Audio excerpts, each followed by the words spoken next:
যাওয়ার তরুণের দুটি সন্তান এতিম হয়েছে, যে মানুষটি একমাত্র পরিবারের উপার্জনক্ষম ব্যক্তি ছিলেন, সেই ব্যক্তিকে আজকে নেই। কিভাবে চলবে তার পরিবার, কিভাবে চলবে তার সংসার?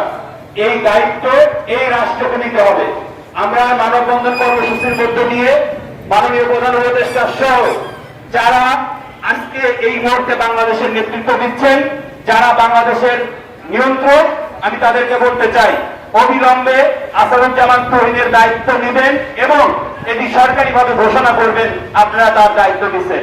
অন্যথায় সারা বাংলাদেশের সাংবাদিকরা ঐক্যবদ্ধ হয়ে স্বীকার করা হয়েছে, তাদেরকে আইনের আওতায় আনা হয়েছে, তাদের সঠিক বিচার, ন্যায্য বিচার প্রকাশ্যে দিবালোকে আমরা দেখেছি আসাদুজ্জামান তুহিন হত্যা হয়েছে। আমরা চাই প্রকাশ্য একটি শাস্তি বিধান, ফাঁসি। আমরা সর্বোচ্চ শাস্তির দাবি করছি এই মানববন্ধন কর্মসূচি থেকে।